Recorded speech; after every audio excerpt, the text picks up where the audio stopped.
இப்போ bread potato role எப்படி செய்யுதுன்னு பார்க்கலாமா? இப்போ நான் வந்து 1/2 கிலோ உருளைக்கிழங்கு எடுத்து வேக வச்சு வச்சுருக்கேன். பாருங்கள், இந்த மாதிரி வேக வச்சு வச்சிடணும். இதை வந்து நம்ம அப்படியே மசிஞ்சிடலாம். தண்ணிலாம் சேர்க்காதீங்க, அப்படியே வந்து மசிச்சு விட்டுருங்க. பாருங்கம்மா, இந்த அளவுக்கு நல்லா மசிஞ்சிடுங்க. கிழங்கு நல்லா வெந்துருச்சுன்னா நமக்கு வந்து நல்லா மசிஞ்சிடும். அதே மாதிரி தண்ணி சேர்க்கக்கூடாது, வெறும் கிழங்கு தான் மசியணும். அவ்வளோதான். இப்போ மசிச்சு எடுத்து வச்சிடலாம். இப்போ வந்து நம்ம ப்ரெட் எடுத்துக்கலாம். ப்ரெட்டு வந்து சாஃப்டாக வாங்காமல் கொஞ்சம் ஹார்டான ப்ரெட் வாங்கிக்கோங்க. இந்த ஓரத்தில் இருக்கிற பீஸை கட் பண்ணிடலாம். நம்ம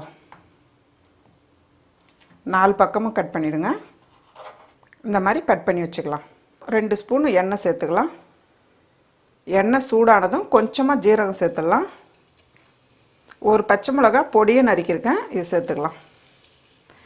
6 பல் பூண்டு எடுத்து நல்லா நறுக்கி வச்சுருக்கோம்மா, இதையும் சேர்த்துக்கலாம். இஞ்சி வந்து ஒரு சின்ன பீஸ் எடுத்து பொடியை நறுக்கி வச்சுருக்கேன், இதையும் சேர்த்துக்கலாம். இப்போ வந்து இது நல்லா நமக்கு இஞ்சி பூண்டு வாசனை வர அளவுக்கு நல்லா செவந்து வரட்டும். இது கூடவே ஒரு 8 முந்திரி பொடியை நறுக்கி வச்சுருக்கேன், இதையும் சேர்த்துக்கலாம். பாருங்கள், ஓரளவுக்கு நல்லா செவந்து வந்திருக்கு, இஞ்சி பூண்டு வாசனை வருது பாருங்கள். இந்த டைமில் ஒரு குடமிளகாய் பொடியை நறுக்கியிருக்கேன், இதையும் சேர்த்துக்கலாம். எல்லாமே பொடியை நறுக்கணுமா. பச்சை பட்டாணி 50 கிராம் சேர்த்துக்கிறேன். இப்போ நல்லா மிக்ஸ் பண்ணிவிடுங்க. அடுப்பு தீயை குறைச்சிட்டு மீடியமான அளவில் வச்சு நல்லா வதக்கிட்டே இருங்க.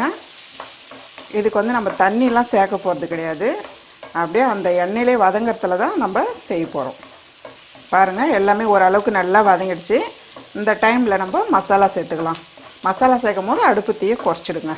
மிளகாய்த்தூள் 1 ஸ்பூன், கரம் மசாலா 1 ஸ்பூன், ஜீரகத்தூள் 1/4 ஸ்பூன் மசாலா சேர்த்து நல்லா மிக்ஸ் பண்ணி விடுங்க. பாருங்கள், நல்லா மிக்ஸ் ஆகிடுச்சு. இந்த டைமில் நம்ம மசிச்சு வச்ச உருளைக்கிழங்கு சேர்த்துடலாம். பாருங்கள், இப்போ நல்லா மிக்ஸ் பண்ணி விடுங்க. இது கூடவே நம்ம இப்போ உப்பு சேர்த்துக்கலாம். உப்பு தேவையான அளவு சேர்த்துக்குங்க. மஞ்சள் தூள் 1/4 ஸ்பூன். இப்போ நல்லா மிக்ஸ் பண்ணி விடுங்க. மசாலா வந்து நல்லா உருளைக்கிழங்குல சேர்ந்து நல்லா மிக்ஸ் ஆகணும். நம்ம வந்து தண்ணி சேர்க்க போகிறது கிடையாது. பாருங்கள், நல்லா மிக்ஸ் ஆகிட்டு பாருங்கள்.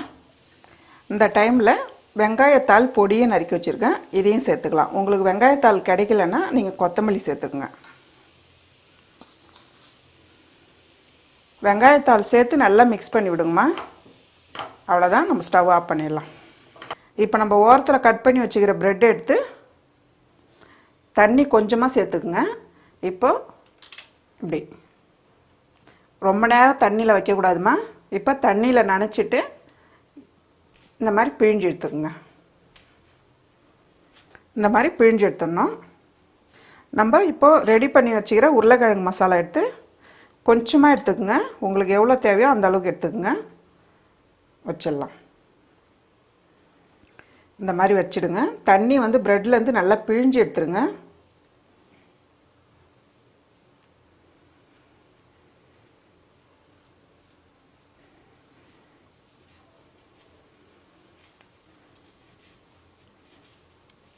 முதல்ல வந்து உங்களுக்கு ரோல் பண்ணும் போது ப்ரெட்டு தனித்தனியாக தான் வரும். நமக்கு ரோல் பண்ண கரெக்டாக வந்துடும். உள்ளே இருக்கிற மசாலா வெளியே வராத அளவுக்கு நல்லா அப்படி ரோல் பண்ணிவிடுங்க. இந்த அளவுக்கு நம்ம ரெடி பண்ணி வச்சுக்கலாம். இப்போ இது பொரிக்கிற அளவுக்கு ஆயில் சேர்த்துக்குங்க. பாருங்கள், எண்ணெய் காஞ்சிடுச்சு. இப்போ வந்து நம்ம ஒரு பீஸாக எடுத்து போடலாம்.